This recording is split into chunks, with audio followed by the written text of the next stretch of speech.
What do you do when your child really wants to read twaddle? Let's talk about that.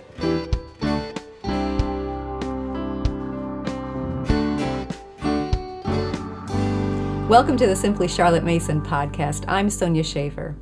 You know, in a Charlotte Mason approach, we want to give our children the best books, worthy books, and we hold those in such high esteem. We value those.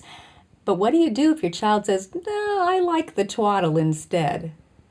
Joining me to discuss that dilemma is Laura Pitney. Laura, thanks for joining me for this interesting discussion. I think it might be more common than people admit. Yeah, I think it is. Thanks for having me. I'm glad to be here to talk about it. So what is twaddle? Yeah, I think we should start there because some moms might say, my child is reading twaddle when it might not be twaddle. So I would define twaddle as dumbed down, usually short, choppy sentences.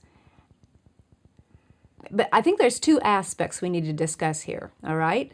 One is the reading level, which might be the style, the short, choppy sentences, the one-syllable words, all right? That's the reading level. But also the more important thing is the ideas that are included in the book. Yeah, because you can still have a lower reading level, but still feed the good ideas in the content. So they are two separate things, but you can still make good choices for the lower reading levels with good ideas. And especially if the child is reading for themselves, which is what this question is all about, that my child just wants to read the twaddle, then in Charlotte's approach, first through third grade, you are reading the school books to the child because they can't read those higher level books for themselves. So yeah, they might be reading some short, choppy sentences as they're finding their feet in the reading process, but we can still make sure it has good ideas, that it's not just fluff. Yeah, and I feel like that's where a struggle is finding the good books for reading practice and fluency. And I feel like sometimes you feel like twaddle is your only option. So there are good choices out there. So let's also address one other thing before we dive into some practical tips, and that is respecting the child. Yeah. Even though you might not appreciate his choice, there's still an element of not despising the child or making him feel less than because, oh, you're reading that? Instead, I think we want to come at it from, you are capable of much more and you are worth good ideas being in your head. Yeah, I have a good example of this. So I usually have books that fit our family values and ones that I want my children to read, and basically they're free, like free choice, like if for any of their leisure reading. Mm-hmm. And so a few years ago, when my son was still a reluctant reader, he had approached me and asked about reading a book series that some of his friends were reading, and it was not my first choice. I probably would never have purchased it for my home. It wasn't bad. It just wasn't my preference. And so it met your standards. Correct. For values, Correct. I guess it would be. Just the reading style itself, the writing style was not up to par. Okay, correct. Gotcha. So I had a choice to make. I felt like I could have just said a hard no. I don't even want to go there because I just felt like that's going to open the door up for other book series that just kind of, you just kind of go down that path. Slide down the hill. Right. So I had a choice to make, and I allowed him to read it. I said, well, we'll get the first one from the library, and you can read the first of the series. And so he read it, and he said he wasn't interested anymore. So I felt like he made a good judgment call to the quality of the content, that the books that are on our shelf that he's allowed to read whenever he wants just had more substance to it. They were more interesting to him.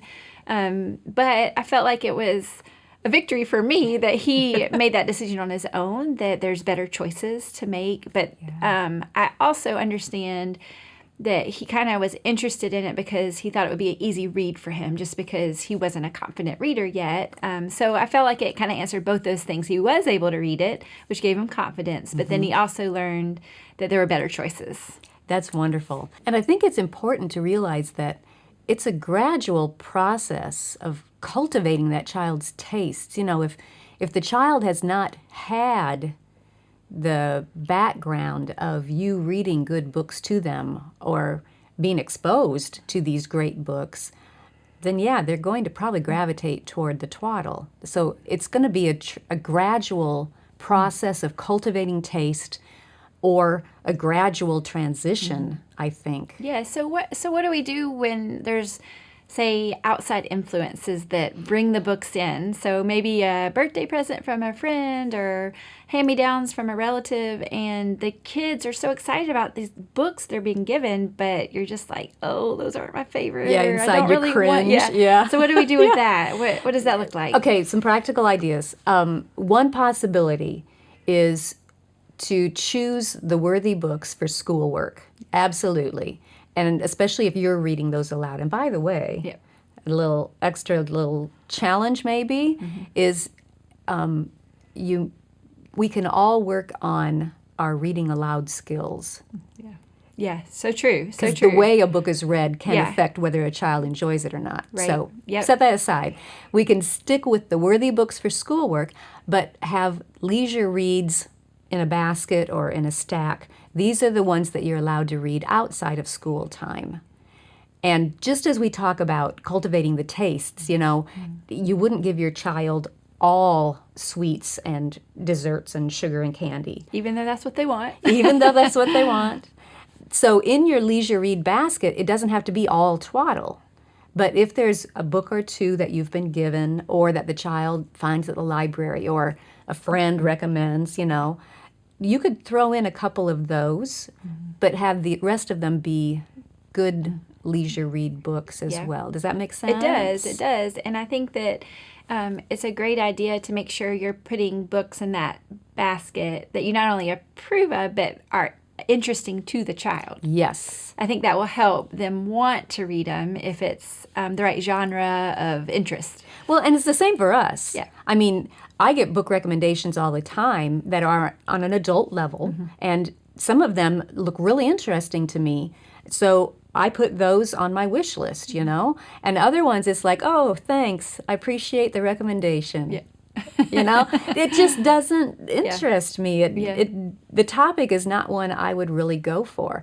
And if I was forced to read that, it might dampen my enthusiasm. So I think it's the same for our kids. Agreed. Yes. I think so too. So another possibility we can do, especially for younger kids, in order to cultivate those tastes, if they're not able to read the writing level of a good book, we can get them an audiobook of it and let them follow along. Or some kids, even if you can get the dramatized version of a good book. Yeah, I think that's so important. And I've seen that in my own kids' lives where they weren't quite interested in a book series, but either an older sibling had read it and really wanted them to read it, so they were kind of guilted into reading it. But then having the audible book or, like you said, the dramatization, it just really helped them get over that hurdle of enjoying it, not just out of obligation, but because they're enjoying the story. So I've seen that in my own kids' lives for sure. And I think for some kids, especially if they're very auditory, hearing the dramatization starts to prime the pump, as it were, so that when they are reading on their own, they can tap into that and still hear a dramatized version of their own, maybe, you know? I have one child who's very auditory, and she would use different voices as she would read things just to keep her interest up. So yeah, absolutely. One other thing that's been very interesting to me is that this is what's happening to me lately. Sure. I will sit down to read a book, and I'll read for the first paragraph or 12 lines, and then suddenly I find that I have skipped 5 or 6 lines, and I'm reading down here, and then I skip again. And it's like, what is happening to me? Is this old age or what is going on? Yeah. But then I heard someone talk about how when we do spend a lot of time on the internet, especially, and I'm not saying a lot of time as in, Sure. exorbitant amounts, but if that has become a habit that we're checking regularly, we don't usually read every single word Right. on a screen. Right. If I'm ordering something from Amazon, which I do regularly, I don't read every single word on that screen. I skim. Sure. I glance around, and that's rewiring my brain so that when I come to a sheet of a book, a page of a book, my brain starts to read, and then it's like, oh no, we're supposed to skip around. We're supposed to skip around. Yeah. And that's what was happening. So I have to make a concerted effort now to no, don't skip. We're going back. We're going to read every word and rebuild that Yeah. skill. So if a child is used to spending a lot of time on a screen, they might have that aspect that they're fighting against as Yeah. well. Yeah, and I think maybe a good way to combat that is to have the child read out loud every once in a while to you, just to recreate that habit of making sure they're looking at every word. That's a great idea. So just to check in, maybe you're not sure if that's what's happening, but Yeah. I think if they're struggling reading out loud, that there might be other reasons, but that might be a good gauge to know maybe what's happening in their brain. Yeah. don't know. Yeah. And it's all about as you see them, if you see them skipping, Yeah. that Yeah. might be a clue. That Yeah. was an eye opener to Yeah. me. It was like, whoa, this is really happening. I'm rewiring my brain. Yeah. Ah! Yeah. You should stop. Yeah, let's go back to the other habit and wire it the other way again. And then, but if we're going to remove some electronic time, I think it's really important to replace it because sometimes Yeah. kids, and I do this too, you're drawn to twaddle, whether it's books or movies, Yeah. just because you don't have anything else to do Yeah. at that time. Yeah. So you take the easy way out. Yeah.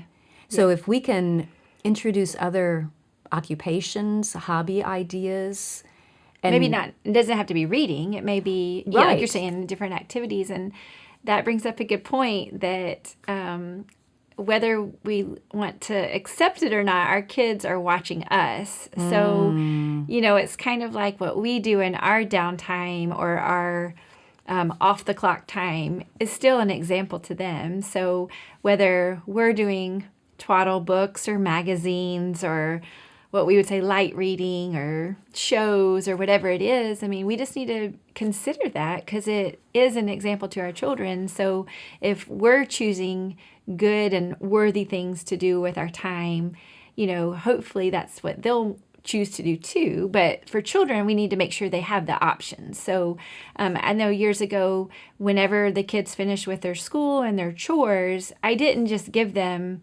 free play the rest of the day because who knows what they would get into, so like Monday I'd have 3 or 4 options, Tuesdays I'd have 3 or 4 options. So I still gave them purposeful things to do with their time just so they didn't I don't know, rearrange the house and move the dishes to the bathroom or whatever it is that they would do if They're I didn't have creative, them. they would come so up with them. they still had that leisurely downtime, but it was still, why don't you do this or choose from these 3 or 4 things that I felt like were still purposeful so that, first of all, they didn't get into trouble, but also it was still giving them the freedom to choose, but there were still parameters there for the good and worthy things. Yeah, that's a great idea as well. Sometimes we put such an emphasis on, I want my child to be a reader, that we tend to slide clear over to, I want them to read in all their spare time, or if they're reading all their time, that's a good thing. But Charlotte was so direct about keeping a good balance and not overloading in one area or the other. So I love those ideas. All right, so keeping the good books during school time, recommending good books on subjects they're interested in for leisure reads, but you can also throw in a couple of those twaddles if they really, really want it. Treat it like dessert, candy, not the main course. And then watching the electronics, giving them other things that they can do in their spare time, and making sure we're doing worthy things in our spare time, reading good books. That doesn't mean we have to read a treatise, every day, War and Peace, But we just need to know that they're watching us as well. Thanks. If you enjoyed this podcast, be sure to subscribe so you don't miss an episode. Thanks for joining me. I'll see you next time.